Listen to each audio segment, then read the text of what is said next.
Hello everyone, welcome back to our YouTube channel. Here's a Kaya and now I will teach you प्यारा सा and महा important topic is fertilization.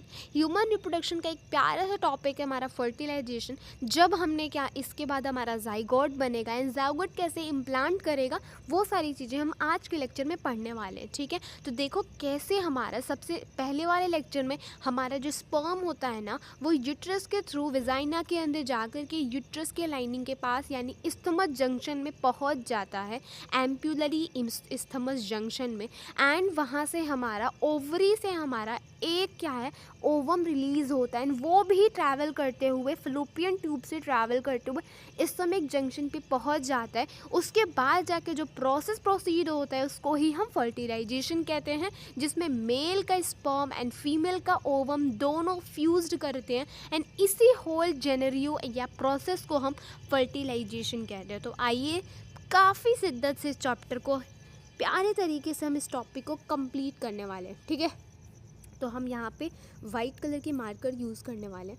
देखो what is a fertilization. Fertilization the entire, ठीक है अभी mark को थोड़ा छोटा कर देती हूँ, द क्या लिखा है, the entire series of an event that eventually cause the fusion of an, मतलब इस होल प्रोसेस में सिर्फ एक ही चीज़ होता है फर्टिलाइजेशन में, जिसमें हमारा ओवा क्या लिखा है ओवा एंड हमारे पास स्पर्म दोनों फर्टिलाइज करते हैं. ठीक है, फ्यूज करते हैं, क्या कहते हैं फ्यूज्ड करते हैं. क्या होता है, ये हमारे पास ओवा है, ठीक है थोड़ा सर्कल बना लो ओवल, एंड ये मान लो हमारे पास स्पर्म है. स्पर्म आ गया एंड इसके अंदर जा करके यहाँ जो फ्यूज़ करता है इसका जो एक्रोमोजल ट्यूब है ये हमारे साइटोप्लाज्म में जब घुल जाता है, इसी होल सिनेरियो को हम क्या कहते हैं फर्टिलाइजेशन. ठीक है, अब क्या लिखा है ड्यूरिंग इंसेमिनेशन. अब इंसेमिनेशन की प्रोसेस को समझो. इंसेमिनेशन का मतलब होता है, ठीक है इंसेमिनेशन का मतलब होता है जो मेल स्पर्म, क्या लिखा है जो मेल स्पर्म होता है ना वो मेल पार्ट यानी कि मेल रिप्रोडक्टिव पार्ट यानी कि पेनिस से होते हुए क्या करता है फीमेल रिप्रोडक्टिव ट्रैक में जब जाता है, इस होल प्रोसेस को ही हम इंसेमिनेशन कहते हैं.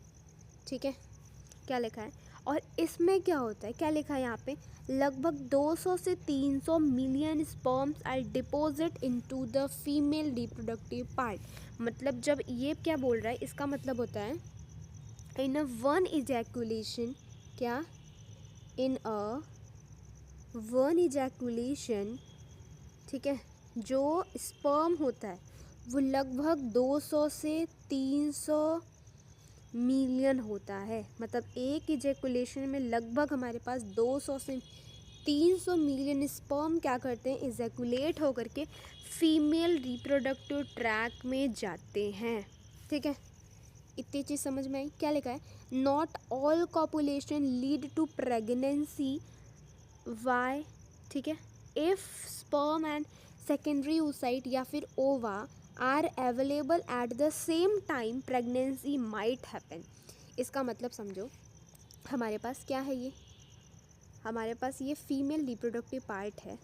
ठीक है, अब यहाँ से तो स्पर्म एंट्री करेगा, क्या करेगा स्पर्म एंट्री करेगा एंड यहाँ से हमारे पास ओवरी रिलीज़ होकर के फ्लोपियन ट्यूब से यहाँ पे हमारे पास, यहाँ पे नहीं इस एम्पुलरी रीजन में आता है. ये मान लो स्पर्म, वैसे मैंने नीचे लिखा है यहाँ से ओवम आएगा ओवा एंड यहाँ से स्पर्म. जब दोनों चीज़ें हमारा यहाँ पे पहुँच जाता है तभी जाके फर्टिलाइजेशन हो पाता है. तो वही बोला जब दोनों चीज़ें होंगी तभी तो होगा, ऐसा थोड़ी है जब ओवम आ गया स्पर्म यहीं पे अटका हुआ है तो कहाँ से फर्टिलाइजेशन हो पाएगा. या फिर हम ये बोल सकते हैं कि ओवम यहीं पे है एंड स्पर्म आके यहाँ आ गया तो भी फर्टिलाइजेशन नहीं होगा. जब दोनों पार्ट यहाँ पर दोनों साथ में आकर के दिखेंगे तभी तो फर्टिलाइजेशन होना आकर है. समझ गए? तभी तो हो पाएगा। इस लाइन का यही मतलब है कि सारे कॉपुलेशन नहीं होते, प्रेगनेंसी कंसीव नहीं करते, क्योंकि उस टाइम पे जो स्पर्म होता है या फिर सेकेंडरी oocyte होती है, दोनों सेम टाइम पे जब तक अवेलेबल नहीं होते ना, तब तक हमारा फर्टिलाइजेशन अकर नहीं होता। ठीक है, अब देखो क्या होता है फर्टिलाइजेशन के पहले। ये सारे जो प्रोसेसेस दिख रहे हैं ना, ये फर्टिलाइजेशन के पहले के प्रोसेस है, जिसमें हमारा स्पर्म पहले तैयार होता है। देखो शादी किसी की हो रही है, यहाँ मान लो हमारे पास ओवरी है, क्या है, फीमेल रिप्रोडक्टिव पार्ट, यहाँ हमारे पास ओवरी है, यहाँ ओवम आने वाला है। ठीक है, यहाँ से स्पर्म एंट्री करेगा। लेकिन मान लो ये हमारे पास दुल्हन है, it's a bride and it's a groom. So groom जब तक तैयार नहीं होगा तब तक हाउ दे गो। ठीक है, तो इसमें क्या होता है, ग्रूम को रेडी होने के लिए सबसे पहले क्या होता है, ये बोला कि पहले क्या होता है, ग्रूम रेडी होता है। तो ऐसे ही स्पर्म क्या करता है, सबसे पहले रेडी होता है, जाने के लिए रेडी होता है। ठीक है, ऐसे ऐसे याद कर सकते हो। तो इस रेडी के प्रोसेस में जो फर्स्ट स्टेप्स होता है हमारे पास, फर्स्ट स्टेप इज़ कैपेसिटेंस। क्या है, कैपेसिटेंस। ओके, तो इसमें होता क्या है, सबसे पहले क्या लिखा है, कैपेसिटेंस में होता है कि जो स्पर्म होता है ना, वो making it capable to be available the fertilization and ovum is called capacitance. Capacitance mean preparing a sperm making it capable to able to fertilize an ovum is called capacitation। देखो capacitation एक प्यारा सा process है जिसमें हम sperm को ready करवाते हैं ताकि स्पर्म जो है ना वो जा कर के ओवम को फ्यूज़ कर सके, एंड इसी प्रोसेस को हम कैपेसिटेशन कहते हैं। इस तरीके से लर्न कर लो आप, जैसे कि जो देखो दूल्हा है ना, दूल्हा को पहले रेडी करना पड़ेगा तभी तो जाके वो शादी परफॉर्म करेगा। उसी तरीके से स्पर्म है, स्पर्म को क्या करते हैं, उस कैपेबल बनाया जाता है ताकि वो जाकर के ओवम को फर्टिलाइज कर पाए, एंड इसी होल प्रोसेस या सिनेरियो को हम कैपेसिटेशन कहते हैं। ठीक है, एंड कैपेसिटेंस का कहाँ होता है, ये महा इम्पॉर्टेंट टॉपिक आ जाता है कि हमारा आखिर कैपेसिटेंस होता कहाँ है। तो क्या लिखा है, अकर इन अ फीमेल रिप्रोडक्टिव ट्रैक। ठीक है, अब ये याद रखना कि मेल का कैपेसिटेंस यानी स्पर्म का कैपेसिटेंशन हो रहा है, यानी कि स्पर्म को रेडी कराया जा रहा है। तो ऐसा नहीं है कि घर पे खुद तैयार होता है, ये नहीं, ये फीमेल रिप्रोडक्टिव ट्रैक में जाके तैयार होता है। ठीक है, समझ गए? तो ये याद रखना क्योंकि इससे PYQ पूछे जाते हैं। ठीक है, देखो कैपेसिटेशन के टाइम पे क्या क्या चीज़ें होती हैं वो याद करो।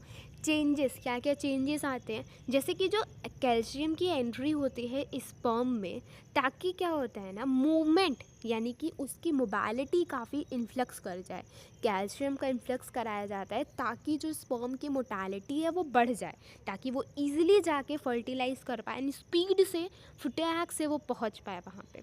दूसरा प्रोसेस, यहाँ पे ग्लाइकोप्रोटीन के इस लेयर को हटाया जाता है हेड ऑफ स्पर्म से, ताकि यहाँ पे एक्रोसोम अपना रिएक्शन जा करके फीमेल रिप्रोडक्टिव ट्रैक में आसानी से और इजीली तरीके से कर पाए। ठीक है, तो पहला चीज़ क्या होता है, फर्स्टली हम क्या करवाते हैं, एंट्री ऑफ स्पर्म में हमारे पास स्पर्म के पास कैल्शियम का इन्फ्लक्स कराते हैं ताकि क्या हो पाए, स्पर्म इजीली और धड़ाकेदार से फटाक से पहुंच पाए उसके पास, ओवम के पास, एंड उसको फर्टिलाइज कर पाए।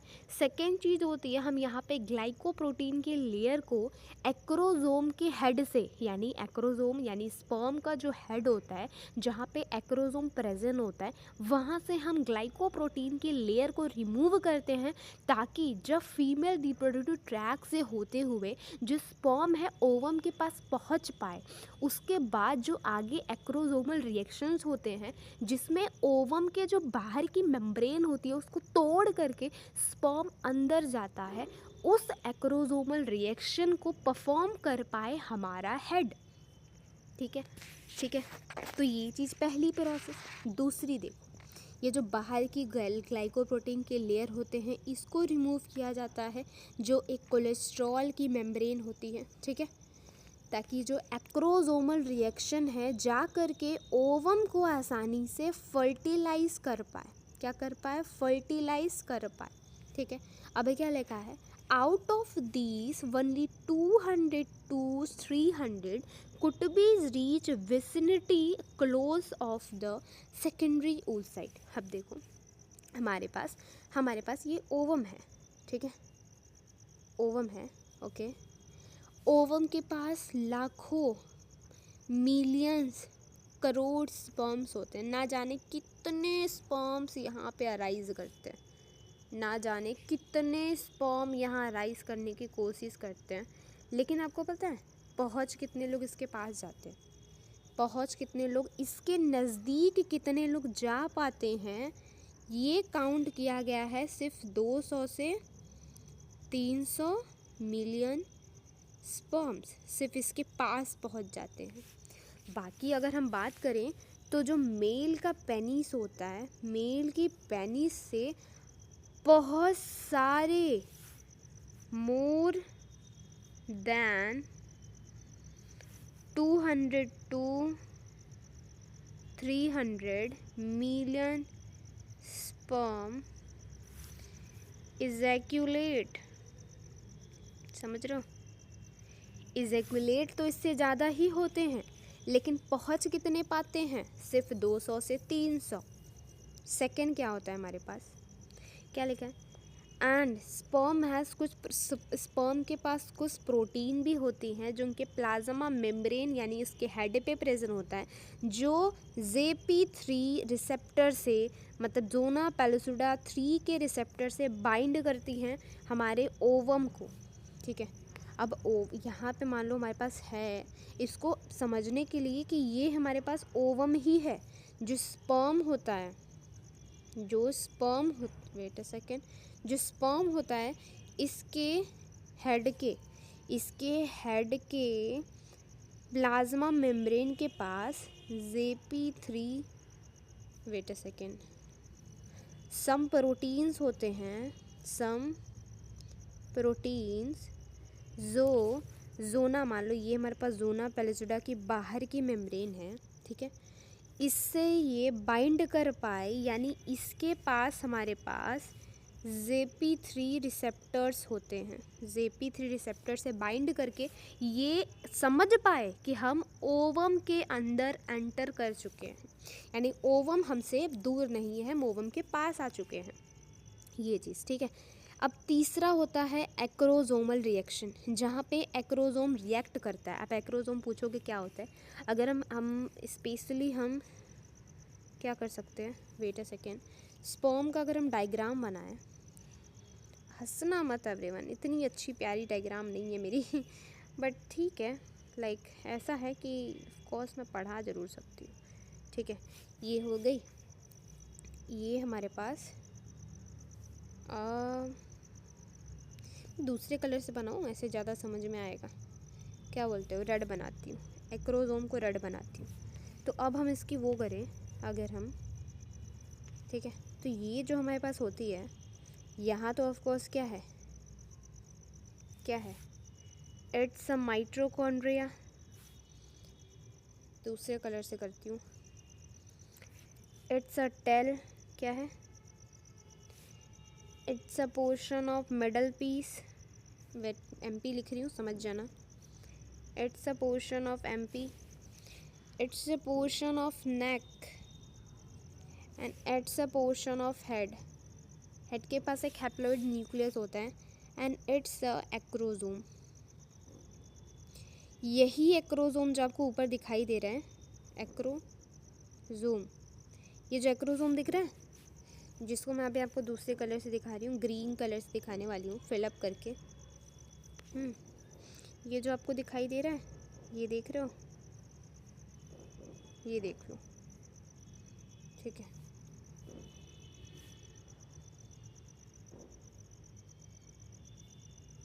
ये जो एक्रोसोम आपको दिखाई दे रहा है ना, यही जा कर के जो ब्रेन होती है ओवम की, यहाँ जैसे पहुँच गया, अब यहाँ पर आकर के यही एक्रोसोमल रिएक्शन करता है मेम्ब्रेन पे। इसी को हम एक्रोसोमल रिएक्शन कहते हैं। तो यहाँ पहुँचने के बाद एक्रोसोमल रिएक्शंस होते हैं, जिसमें जो एक्रोसोम होता है काफ़ी सारे एंजाइम को सिक्रीट कराता है, जिसको कि हम स्पर्म लाइसिन भी कहते हैं। क्या कहते हैं? स्पर्म लाइसिन भी कहते हैं, जो पेनिट्रेट करता है मेम्ब्रेन ऑफ oocyte को। अब इसको थोड़ा सा अच्छे समझो। ओके, क्या लिखा है यहाँ पे, होता क्या है, सारी चीज़ें एकदम डिसेंटली समझना, अच्छे से समझना, ठीक है। क्या लिखा है यहाँ पे, सबसे पहले देखो हमारे पास स्पर्म है। स्पर्म का ये बाहर के मेम्ब्रेन है, जिसको हम एक्रोसोम रिएक्शन कहते हैं। मतलब यहाँ पे एक्रोसोम जिसको कहते हैं, क्या कहते हैं हम इसको हम क्या कहते हैं, एक्रोसोम कहते हैं। जैसे pink and purple is so matching, तो इसको हम कलर चेंज करते हैं and we can use like something reddish.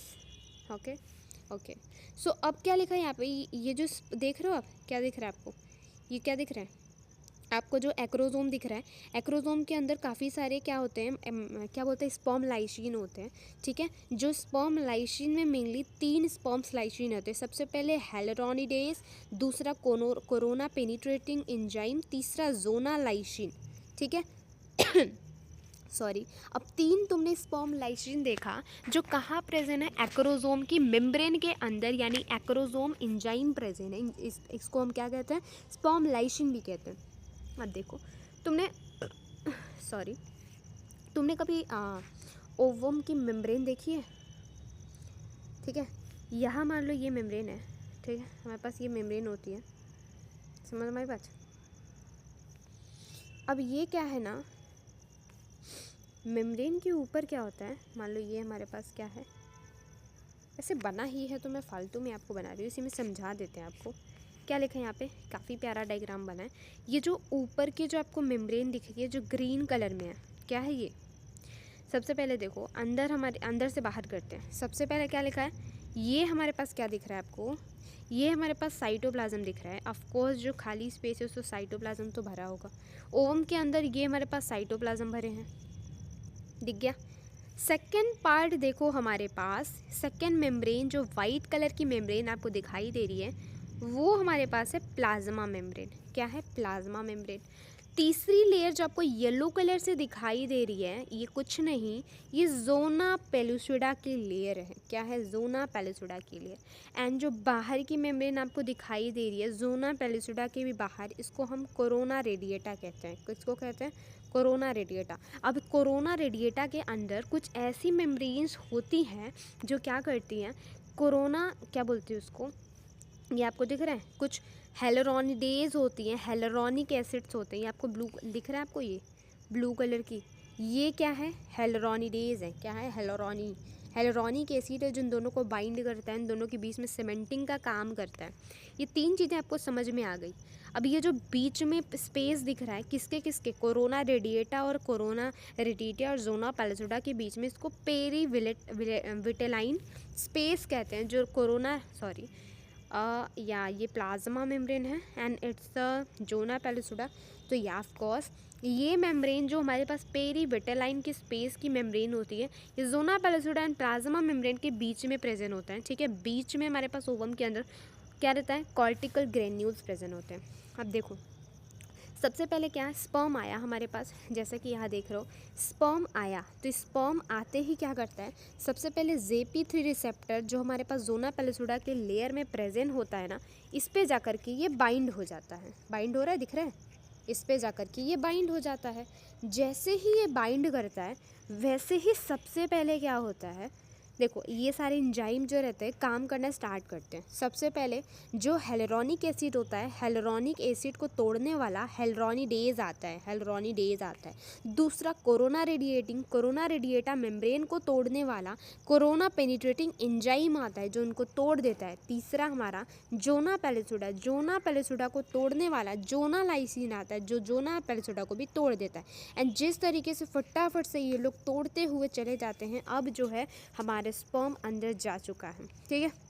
अब देखो, corona radiata is a arrangement of an granulosa cell. आपने पढ़ा होगा काफ़ी सारे, जब हमने देखा था प्राइमरी सेकेंडरी ओसाइट बना था तो काफ़ी सारे ग्रेन्युलोसा सेल्स हमारे पास रेडी हो जाते हैं बाहर मेम्ब्रेन के, एंड इसी के अरेंजमेंट को क्या कहते हैं, हमारा कोरोना रेडिएटा कहते हैं। ठीक है।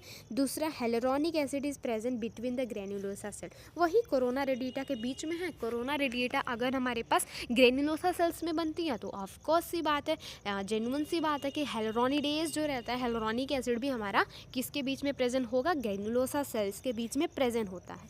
अब ये क्या होता है, पॉलीस्पर्मी। पॉलीस्पर्मी एक ऐसा प्रोसेस होता है जिसमें एक से ज़्यादा स्पर्म जो होते हैं अंदर जाने की टेंडेंसी रखते हैं। जब 200 से 300 मिलियन स्पर्म आ रही हैं तो ऑफकोर्स एक से ज़्यादा स्पर्म तो यहाँ तक तो पहुँच ही जाएंगे, लेकिन क्यों सिर्फ एक ही स्पर्म अंदर जा पाता है, बाकी के बाहर रह जाते हैं। एंड जब ये जिससे प्रिवेंट होता है, जिसमें कि हम ओवम के अंदर बाकी स्पर्म्स को रोक देते हैं जाने से, उसी प्रोसेस को हम पॉलीस्पर्मी कहते हैं। क्या, कैसे हम पॉलीस्पर्मी को रोकते हैं? पॉलीस्पर्मी को मतलब क्या होता है, मैनी स्पर्म, एक से ज़्यादा स्पर्म होता है। ठीक है। अब क्या लिखा है, only a single sperms can penetrate a single ovum and polyspermy is prevented. आखिर कैसे होता है? देखो, इसका एक प्यारा सा टॉपिक हमारे पास, fast block to polyspermy and slow block to मतलब कैसे हम पॉलीस्पर्मी को रोकते हैं। अब देखो, जो फास्ट ब्लॉक होता है, एज एग्जांपल समझो। सबसे पहले मान लो तुम लोग यहाँ बैठे हो, ये हमारे पास एक क्लासरूम है, ठीक है। क्लासरूम में एक गेट है, ठीक है। गेट हमने खोला है तो ऑफकोर्स तुम आसानी से पहुँच जाओगे दरवाज़ा खोल के, लेकिन हमने इस दरवाज़ा को सिर्फ उठना दिया, मतलब इसको हमने लॉक नहीं किया है, हमने सिर्फ उठनाया है, तो ऑफकोर्स थोड़ा सा प्रेशर लगाओगे तो गेट खोल करके आप अंदर जा सकते हो। एंड जब हमने सिर्फ गेट को चिपकाया है, इसी प्रोसेस को हम स्लो ब्लॉक कहते हैं। जब गेट को पूरा हमने बंद नहीं किया, लॉक नहीं किया, बस केवल उठनाया है, चिपकाया है, इस प्रोसेस को हम स्लो ब्लॉक कहते हैं। लेकिन आफ्टर सम टाइम जब टीचर अंदर आ गया तो अब क्या किया टीचर ने, इस गेट को लॉक कर दिया, एंड जब गेट लॉक हो गया तो आप चाहे कितना भी फोर्सफुली गेट को ढकेल दो, धक्का दे दो, गेट नहीं खुलने वाला। एंड इसी प्रोसेस को हम क्या कहते हैं, स्लो ब्लॉक। क्या बोलते हैं? स्लो ब्लॉक यानी काफ़ी टाइम लगा, धीरे धीरे हमने दरवाज़ा बंद किया। ठीक है। अब इसी को थोड़ा सा अभी माइनर नॉलेज में पढ़ा, अब हम थोड़ा मेजरली पढ़ लेते हैं इसको। सबसे पहले क्या लिखा है, फास्ट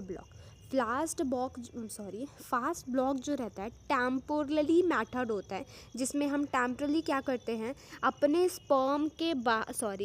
ओवम की बाहर की मेम्ब्रेन को थोड़ी टाइम के लिए टफ बना देते हैं। ठीक है। क्या लिखा है, स्पर्म जो रहता है सबसे पहले oocyte मेम्ब्रेन के आया कांटेक्ट में, इसको कहते हैं स्टिमुलेशन। एक स्पर्म अंदर आ गया। अब जो oocyte होता है ना, उसका जो मेम्ब्रेन का रेस्टिंग, मतलब वो किस फेज में प्रेजेंट होता है, रेस्टिंग मेम्ब्रेन पोटेंशियल में, -70 माइक्रोवोल्ट। अब तुम ये सोचोगे ये क्या पढ़ा रही है। देखो, अभी रेस्टिंग मेम्ब्रेन का मतलब क्या होता है, तुम कहाँ पढ़े होगे, तुम क्लास 11 के न्यूरल कंट्रोल एंड कोऑर्डिनेशन में पढ़े होगे। न्यूरल कंट्रोल एंड कोऑर्डिनेशन में रेस्टिंग मेम्ब्रेन का एक सिंपल सा मतलब होता है, जिसमें जो हमारे पास मेम्ब्रेन होती है ना, अंदर हमारे पास देखो, बाहर हमारे पास पॉजिटिव मेम्ब्रेन होती है, अंदर हमारे पास नेगेटिव होता है। बाहर हमारे पास पॉजिटिव होता है, अंदर हमारे पास नेगेटिव होता है। इस प्यारे से मेम्ब्रेन को हम रेस्टिंग मेम्ब्रेन कहते हैं। समझ में आई बात इतनी? इसी को कहते हैं। तो जब ओवम जो रहता है उससे हमारे स्पर्म जो रहता है बाइंड होता है, थोड़ा सा अटैच होता है, स्टिमुलस गेन करता है, उस टाइम पे -70 माइक्रोवोल्ट पे होता है, यानी ये रेस्टिंग पोटेंशियल के फेज में होता है। ठीक है। जैसे ही स्पर्म हमारे पास बाइंड होता है, वो टैग से क्या होता है सोडियम इन्फ्लक्स से सोडियम वोल्टेज ओपन हो जाता है एंड हमारे पास मेम्ब्रेन के अंदर फटाक से सोडियम एंटर करने लगता है। जैसे ही सोडियम एंटर करता है, क्या लिखा है, सोडियम वोल्टेज पंप ओपन होता है। As sperm contact oocytes its membrane get depolarise, यानी कि +30 microvolt excitated stage, they are rare chances that any other sperms can recognise and depolarise ovum. अब देखो, सिंपली देखो, तुमने अगर पढ़ा है ना न्यूरल कंट्रोल तो इजीली तुम इसको समझ पाओगे, लेकिन फिर भी मैं तुमको एक प्यारे से अभी तक के इस ज्ञान को हम समझाते हैं, कोशिश करते हैं। ये हमारे पास ओवम है, हाँ, स्पर्म हमारे पास आ गया। क्या हुआ है, स्पर्म हमारे पास आ गया। जैसे ही स्पर्म पहले मान लो ये ओवम है, ओवम का जो पोटेंशियल होता है ये -70 माइक्रोवोल्ट होता है। कब, ये रेस्टिंग फेज है, क्या है, रेस्टिंग पोटेंशियल है, जिस टाइम पे अभी कोई भी स्पर्म जो रहता है इसके कांटेक्ट में नहीं आया। लेकिन जैसे ही स्पर्म इसके कांटेक्ट में आ गया, अब जो इस मेम्ब्रेन की पोटेंशियल होती है ये हो जाती है +30 माइक्रोवोल्ट। यानी कि ये था, जब कोई स्पर्म नहीं था तो इसकी मेम्ब्रेन की पोटेंशियल बाहर पॉजिटिव अंदर नेगेटिव थी, ठीक है। लेकिन जैसे ही स्पर्म कांटेक्ट में आया, इस मेम्ब्रेन की जो लेयरिंग होती है, मेम्ब्रेन का जो पोटेंशियल होता है ये चेंज हो जाता है। अंदर हमारे पास पॉजिटिव आ जाता है, बाहर हमारे पास नेगेटिव आ जाता है। क्यों ऐसा होता है, क्योंकि बाहर जो रहता है ना, इस मेम्ब्रेन के पास एक सोडियम वोल्टेज पंप होता है। मैंने वापस से ग्रीन चूज़ कर लिया। सोडियम, क्या लिखा है हमारे पास, सोडियम वोल्टेज पंप होता है जो कि बाहर से अंदर सोडियम इन्फ्लक्स कराता है, जिसकी वजह से इसकी जो मेम्ब्रेन होती है, इसका जो हमारे पास पोटेंशियल होता है वो चेंज हो जाता है। अभी तक यही पढ़ा। एंड अब जो है, पहले तो पोलराइज स्टेज में थी, इस प्रोसेस को हम कह सकते हैं ये पोलराइज स्टेज में थी। क्या थी, पोलराइज्ड। लेकिन अब जो हमारे पास मेम्ब्रेन है, ये हमारे पास डीपोलराइज स्टेज में आ चुकी है, समझ गए, डीपोलराइज स्टेज। इतना तो समझ ही गए होगे। वापस से पढ़ो। हमने क्या किया, सबसे पहले oocyte की मेम्ब्रेन जो रहती है -70 माइक्रोवोल्ट की होती है, रेस्टिंग पोटेंशियल वेट होता है। जैसे ही स्पर्म यहाँ पर आता है, वैसे ही स्पर्म कांटेक्ट करता है oocyte से एंड इसकी मेम्ब्रेन की पोर्शन फटाक से क्या होता है, डीपोलराइज स्टेज में आ जाती है, यानी कि +30 माइक्रोवोल्ट एक्साइटेड स्टेज में आ जाती है। अब रेयर ही केस में ऐसा हो सकता है कोई स्पर्म जो रहता है ओवम को रिकॉग्नाइज कर पाए एंड साथ में इसको डीपोलराइज्ड ओवम को रिकॉग्नाइज करवाए। समझ गए। अब दूसरा पोर्शन, स्लो ब्लॉक। ये आपका फास्ट ब्लॉक कंप्लीट हो गया। स्लो ब्लॉक एक परमानेंट मेथड होता है, जिसमें क्या होता है, कॉर्टिकल ग्रेन्यूल्स रिएक्शन करते हैं। जैसे ही सोडियम एंटर कर गया अंदर, वैसे ही SCR को सिग्नल पहुंचता है ताकि ये कैल्शियम के इन्फ्लक्स को बढ़ा दे। कैल्शियम सिग्नल कॉर्टिकल ग्रेन्यूल्स पे करता है। तुमने देखा था यहाँ पे ओवम की मेम्ब्रेन के पास ये कॉर्टिकल ग्रेन्यूल्स हमारे पास प्रेजेंट थे ओवम के अंदर। तो SCR को क्या करता है, फटाक से इन्फ्लक्स कराता है। देखो क्या देखा, सोडियम आ गया अंदर, सोडियम ने क्या किया, सिग्नल पहुँचाया SCR तक, SCR को बोला कैल्शियम इन्फ्लक्स करो, कैल्शियम फ्लक्स हुआ, कॉर्टिकल ग्रेन्यूल्स के पास गया एंड ये एक्सोसाइटोसिस हो जाती है, ठीक है, जिसमें कॉर्टिकल एंजाइम सिक्रीट होते हैं, कुछ सब्सटेंस सिक्रीट होते हैं, किसको, पेरिविलेटाइन स्पेस के अंदर, जो कि एंजाइम ब्रेक कर देता है सारे JP3 रिसेप्टर को, ताकि कोई भी स्पर्म आकर के रिकॉग्नाइज कर पाए ना कर पाए, और कोई भी स्पर्म जो रहता है हमारे ओवम को पेनिट्रेट ना कर पाए।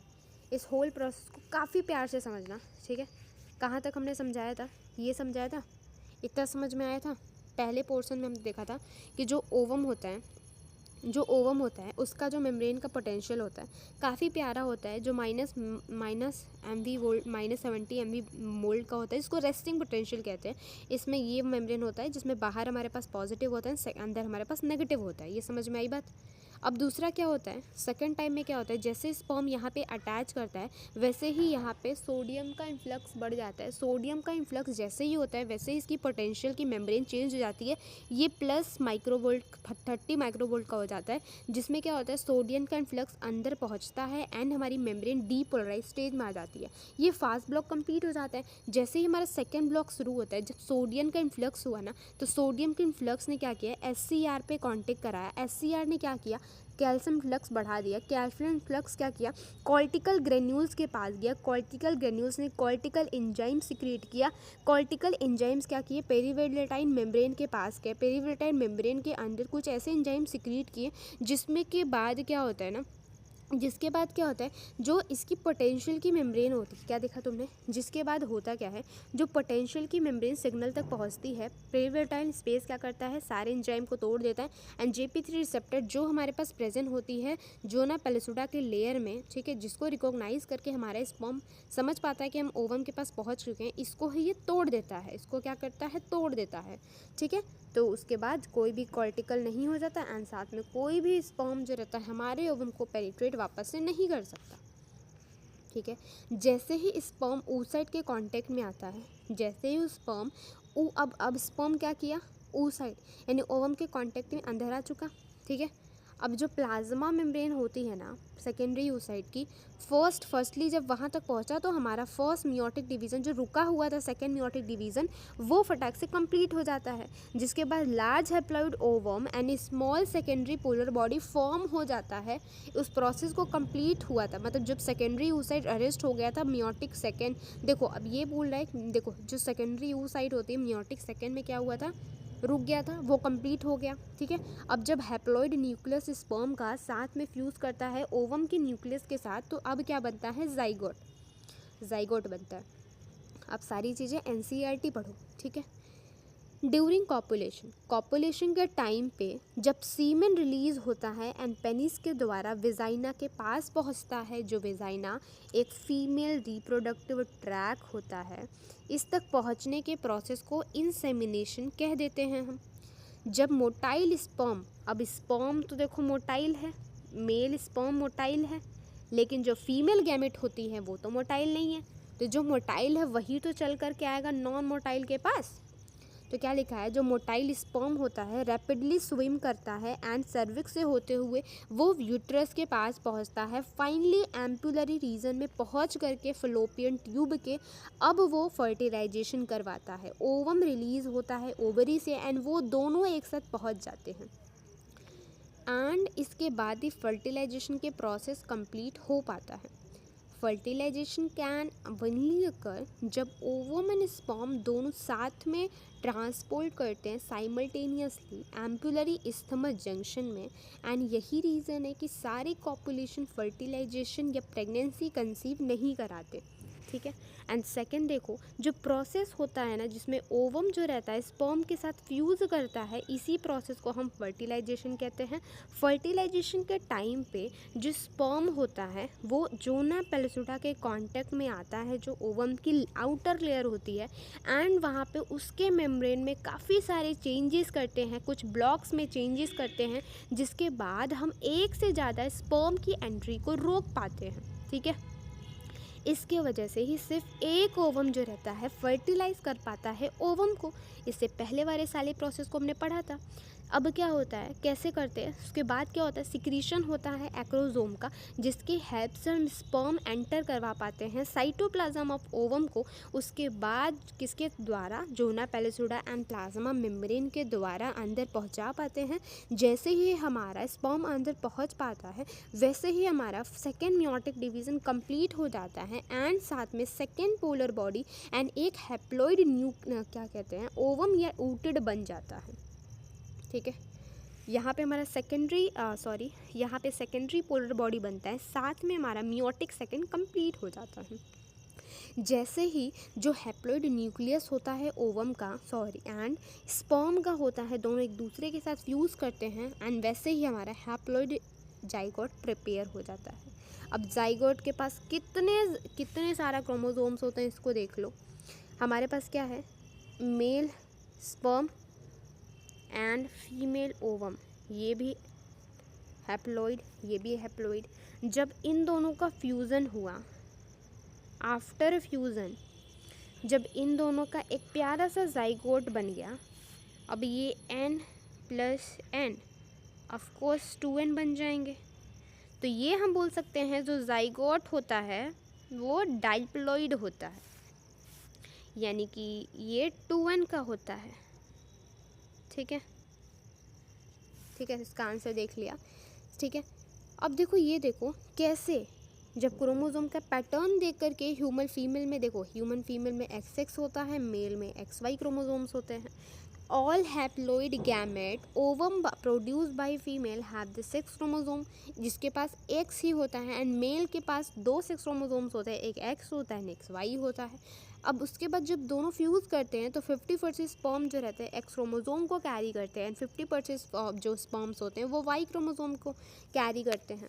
After fusion male and female gamete जब बनता है, साथ में जाइगोट बनता है, तो हो सकता है वो XX को कैरी करे, हो सकता है XY को कैरी करे। अगर XX को कैरी करता है तो वो मेल फीमेल बन पाती है, एंड जो XY पे कैरी करता है तो वो हमारे पास फीमेल बन पाती है। सही बोला ना। जब XX को कैरी करता है तो वो फीमेल बन पाता है, XY को कैरी करता है तो वो मेल बन पाता है। ठीक है, तो इससे सिग्निफिकेंटली हम ये बोल सकते हैं कि is it correct to say that जो सेक्स ऑफ बेबी होता है वो डिटरमाइन किया जाता है फादर के द्वारा, ना कि मदर के द्वारा। अब जैसे ही हमारा फर्स्ट मियोटिक डिवीज़न कंप्लीट होता है, माइटोटिक डिवीज़न कंप्लीट होता है, जो जाइगोट होता है धीरे धीरे स्टमक जंक्शन से होते हुए आ जाता है यूट्रस के पास, जिस प्रोसेस को हम क्लीवेज डिवीज़न कहते हैं, जिसमें कि काफ़ी सारे डिवीजन्स परफॉर्म होते हैं। इससे पहले वाले लेक्चर में हमने देखा था, ठीक है, हमने कैसे देखा था, ब्लास्टोसिस बन जाता है। अगर किसी ने नहीं देखा तो प्लीज़ जाके चेकआउट कर लेना। इसके बाद 2 से 4, 8 से 16 डॉटर सेल्स बनते हैं, जिसको ब्लास्टोमियर कहते हैं। द एम्ब्रायो विथ 8 से 16 इस स्टेज को हम ब्लास्टोसिस को मोरुला डिवीज़न कहते हैं, मोरुला फेज कहते हैं। मोरुला के पास 8 से 16 सेल्स होते हैं, जो आगे डिवाइड एंड ट्रांसफॉर्म करता है ब्लास्टोसिस के फॉर्म में, एंड फर्दर ये क्या करता है, यूट्रस के पास चला जाता है। अब ब्लास्टोसिस जो रहता है वो इस तरीके से अरेंज होता है, जिसमें कि आउटर की लेयर ट्रोपोप्लास्ट होती है, एंड अंदर ग्रुप ऑफ सेल्स जो रहती है वो इनर सेल मास की होती है। अभी जिसने ये लेक्चर नहीं देखा तो प्लीज़ इसे फर्दर वाला लेक्चर देख के आओ, तभी समझ में आएगा ये चीज़। इससे पहले वाले लेक्चर में हमने सारी चीज़ों को अच्छे से क्लियर किया है, जिसने नहीं देखा प्लीज़ जाके पहले वो वीडियो देख के आओ। अब क्या लिखा है, जो ट्रोपोप्लास्ट की लेयर होती है ना, वो फटैक से एंडोमेट्रियम के लाइनिंग से अटैच हो जाती है, एंड इनर सेल माल आगे डिफ्रेंशिएट होकर के एम्ब्रायो का फॉर्मेशन करती है। जैसे ही अटैचमेंट हो जाता है, जो यूटेराइन सेल्स होती हैं, रैपिडली डिवीज़न कहती हैं, ब्लास्टोसिस को फुल्ली कवर कर देती है। एज अ रिजल्ट जो ब्लास्टोसिस होता है वो फुल्ली एम्बेडेड हो जाता है एंडोमेट्रियम के अंदर, जो यूट्रस की इनर लाइनिंग होती है, एंड इसी प्रोसेस को हम इम्प्लांटेशन कहते हैं। एंड इसके बाद ही पता चलता है कि प्रेगनेंसी कंसीव हो चुकी है। By the way, thank you so much, bye, take care. इतना ज़्यादा वीडियो देखने के लिए थैंक यू सो मच। अगर जिसको भी वीडियो पसंद आता है प्लीज़ जाके सब्सक्राइब कर देना, जिसको नहीं आता है प्लीज़ जा करके प्यारा सा कमेंट कर देना, जिससे कि मैं आगे और वीडियो को इम्प्रूव करूँगी। तो ठीक है, bye bye, love you so much.